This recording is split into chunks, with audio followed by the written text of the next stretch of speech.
Ever find yourself watching a stage production, like completely captivated by how the actors are just like soaring through the air? Oh, absolutely. It's like, how do they do that? Right.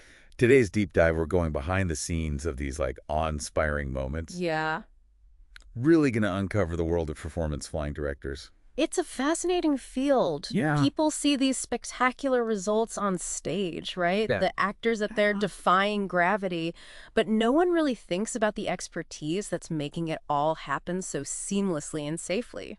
It really is. Like you Okay. said, it's this blend of magic, but like physics is involved, Yeah. and I can't even imagine the planning. A lot of planning. Yeah. So we've gathered a bunch of material for this deep dive, career guides, interviews.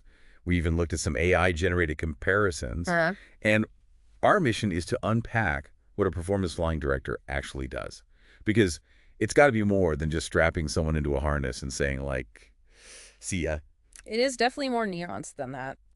The guide uses this phrase, and it really stuck with me, designing and manipulating people in the air. Ooh. Which sounds kind of scary. It does a little bit. When you really think about it, it gets at that unique blend of artistry and technical skill. Right. These are not just technicians, these are like choreographers of the sky. Okay. That is fascinating. Yeah. So how does that even work? Like, do they actually, like, sketch out flight paths? Uh-huh. Like, okay, you're going to swoop down here, do a somersault over the balcony. Like, what does that look like? It's funny you should say that because it's very much on the right track. Okay. It involves this deep understanding of rigging, which is essentially all those systems of ropes and pulleys and harnesses that lift and move the performers. Uh-huh. And so they work really closely with the choreographers and directors to design movements that are both visually stunning but also physically achievable, Right. within the limits of that rigging system. Because you've got weight distribution, balance the performer's own capabilities. It's like a giant human-sized physics problem. Precisely.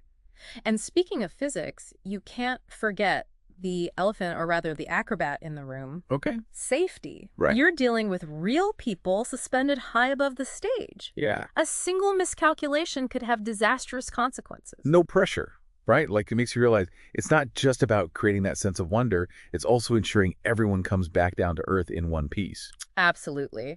And the guide really stresses the rigorous safety protocols involved. Yeah. Performance flying directors, they need to be on top of the latest technology, the techniques we're talking in, specialized harnesses, sophisticated counterweight systems, even computerized winches to get that precise control of the movement. It's amazing how technology is transforming even artistic fields like this one. Mm-hmm. But it makes sense because you can't rely solely on intuition when lives are literally hanging in the balance. Exactly. And that's where the research aspect comes into play. And the guide really emphasizes this. Performance flying directors are constantly researching new equipment, attending conferences, consulting with engineers, just to make sure that their methods are as safe as they are innovative. So they're not just artists and technicians. Mhm. They're safety inspectors, tech enthusiasts. Is there anything these folks don't do?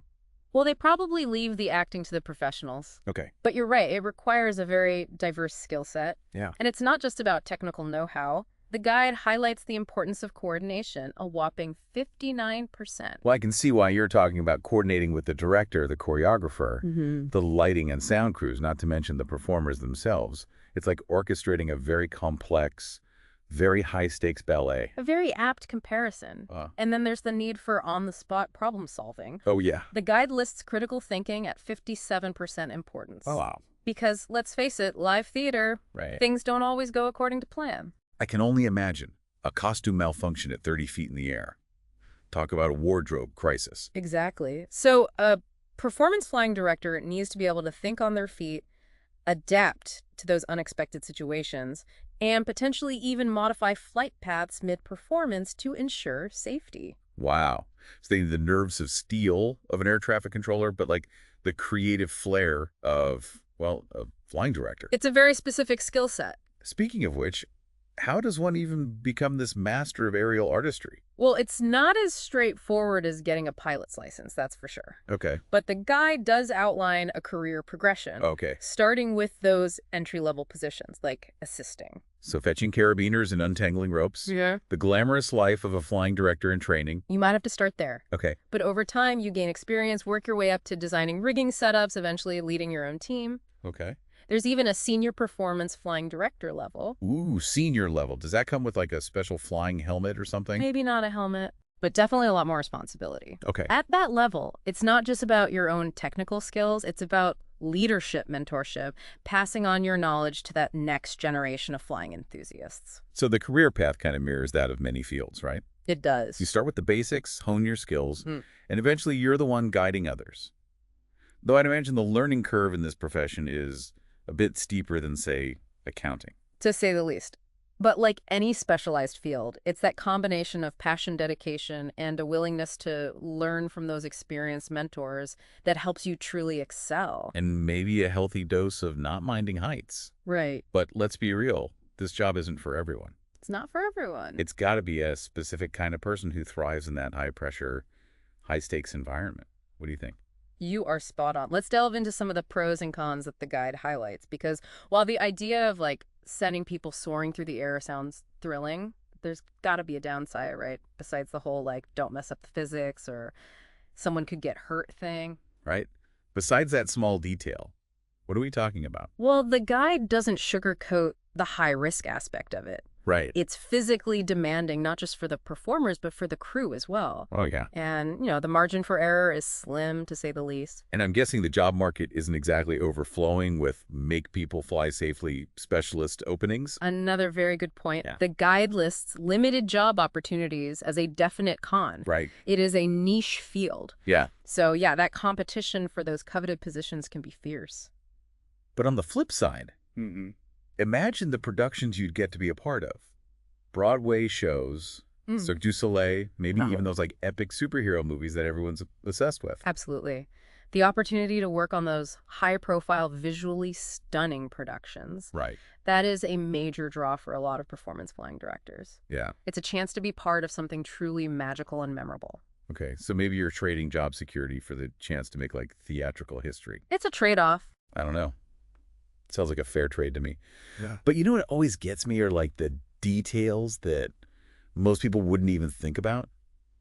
Like, did you find any kind of hidden gems in the guide that we're looking at? Oh, for sure. Yeah. Here's one that really jumped out at me. Nestled among the functions and core abilities, right alongside like coordination and critical thinking, evacuate people from heights. Okay. Now that's a responsibility you don't see on every job description. Not every job. Suddenly those team-building trust falls are taking on a whole new meaning. Exactly. But it really drives home the level of preparedness these professionals maintain. Right. It's not just about setting people up. Right. It's about having plans in place should anything unexpected occur. Right. Because a show-stopping performance is great and all, but not if it involves actual, stopping. Exactly. And here's another detail that speaks to the evolving nature of this field. Computers and electronics knowledge is listed as having a 74% importance rating. Whoa, high-tech rigging. I knew technology was like infiltrating every industry, but I never really pictured computer screens backstage at a theater production. What's the tech angle there? It's actually really fascinating. We're talking sophisticated software for designing those flight paths, computerized winches, for that precise movement control, even sensor systems to monitor weight distribution and balance in real time. So it's like the difference between using a hand-cranked elevator and a state-of-the-art auto-leveling lift. That's a great analogy. Thank you. And this integration of technology, it really opens up this other discussion about the future of performance flying, which I know we touched on earlier. Okay, so what does the future hold for performance flying? Are we talking like jetpacks on Broadway? Well, maybe not jetpacks, but who knows? I mean, the possibilities are really exciting. Right. As technology advances, we can expect to see, I think, even more daring and complex aerial feats. Okay, like what? Imagine performers interacting with holographic projections while suspended midair. Wait, hold on. Holographic projections. That's like next level stuff. Right. It'd be like stepping into a fantasy world where the impossible becomes possible. Right. Or imagine this, instead of just watching a performance, you put on like a VR headset and you experience the sensation of flying alongside the actors. Whoa, okay. Talk about immersive theater. Right. I'd be the one like clinging to the virtual trapeze for dear life. But that's the beauty of it, right? It opens up this whole new realm of creative potential for both the performers and the audience. Yeah. And it begs the question, what role would a performance flying director play in those scenarios? Right, because would they evolve into like virtual choreographers? Designing movements for both like real and digital beings? Exactly. That's wild to think about. It really is. And it speaks to the adaptability of this profession and that forward-thinking nature. They've always been at the forefront of pushing those boundaries, so it's only natural that they would embrace new technologies. It makes you wonder if that line between physical and virtual performance continues to blur. Will we even need traditional rigging systems anymore? Now that's the million-dollar question. Right. Will the magic of flight become more about algorithms and less about those ropes and pulleys? Wow.